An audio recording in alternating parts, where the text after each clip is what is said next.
Pressure's growing on the federal government for a review of the nation's workplace laws.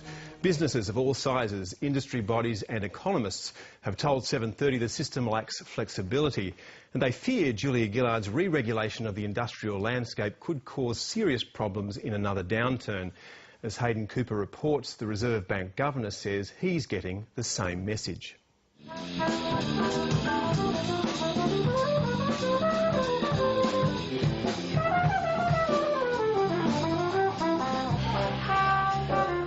It's Sunday afternoon and peak hour approaches at this bustling tea house in the nation's capital. It's the busiest day of the week. The band is in full swing. Customers are settling in. And the staff have hit top gear. And the Japanese are mine? Oh, it's packed. Like, we serve up to like 150 people or something, like in one sitting. But for the workers, it's busier than it used to be. This business was set up when there were no penalty rates on the weekend. Now there are. And meeting the extra cost means something has got to give.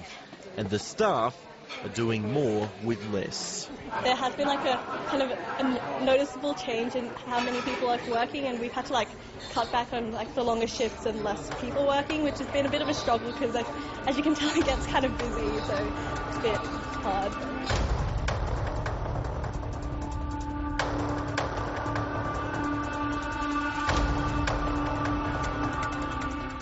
It's a story that's repeated in small and large businesses right across the country, as employers complain of a system that's inflexible and costly.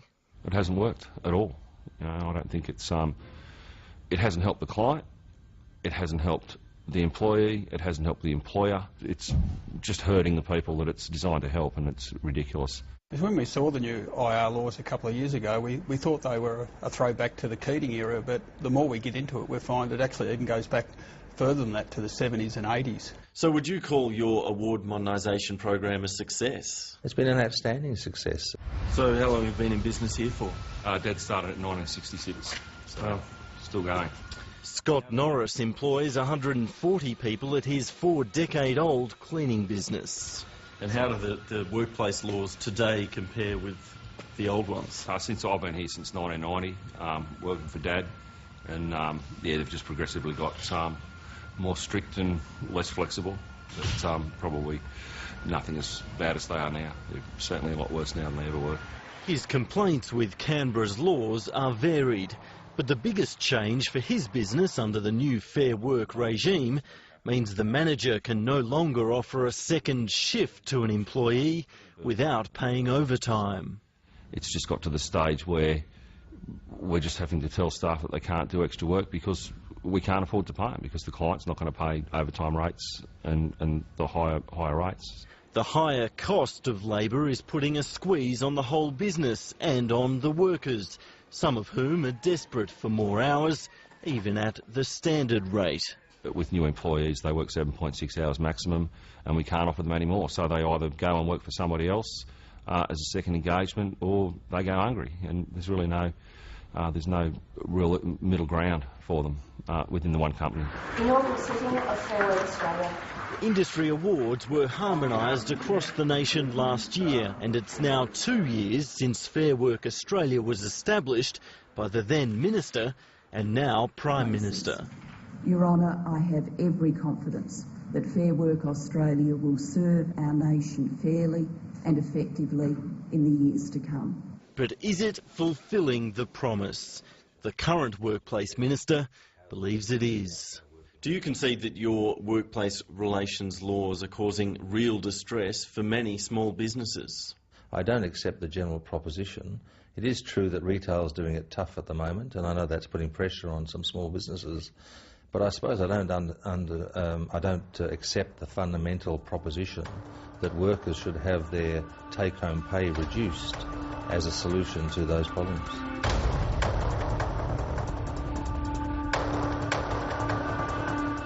But it's not only small business that's complaining. The mining sector fears the return of union access is crippling productivity. and it worries that rising wages in some operations could filter through to others. We've got pockets in the industry where they've had 37% increases in the last 18 months. If you take offshore construction, for example, barge welders on $498,000, laundry hands on $423,000. Now, you compare that with a federal court judge or the Prime Minister, who are on about $350,000. These have been pretty substantial wage increases. Enter the Reserve Bank Governor. In a climate of economic uncertainty, even he has now gone public, giving voice to some of these very concerns and suggesting a review of the laws might help. But what people do say, and you know, this is what they say to me, I can't verify it obviously from their individual businesses, is they find it harder to get flexibility. They find it harder to negotiate flexibility. That is something that is said. If that's true, then that I think is a matter for concern. No, we're not as flexible as we were. For many economists, the unsung hero of the global financial crisis was work choices, the system in place for much of the worldwide recession. Now, in the event of another downturn, the flexibility of the new system would be put to the test. Look, my personal view would be that the pendulum swung back too far. Work choices had its problems and changes needed to be made. For my money, we've probably tightened up on some of the flexibility that was there a bit too much. And that could be a problem if there's a renewed downturn here, or more importantly around the world, with its impact here. And that's a big question. One scones, one raisin, one banana. Okay, and... Next year, the government will review the Fair Work Act, but workers and their bosses are being told not to expect widespread changes. Chris Evans says the system is flexible enough. So business have got to be flexible, employees have got to be flexible, but those provisions are in the Act, and some employers, quite frankly, just haven't taken up those opportunities. They haven't managed their business in a way to maximise those opportunities. But try telling that to the business owners who are grappling with the laws, and in some cases, struggling.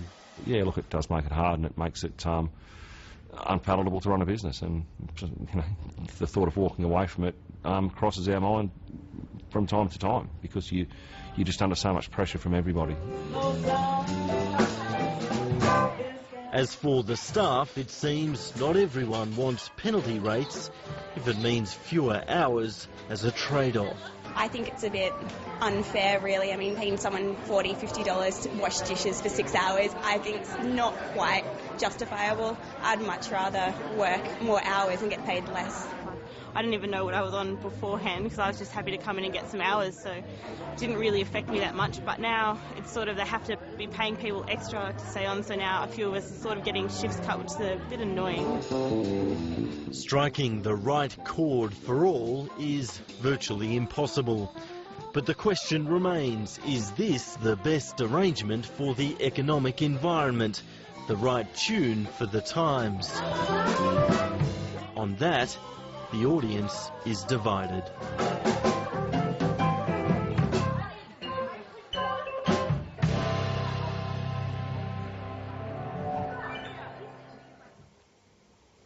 Hayden Cooper with that report.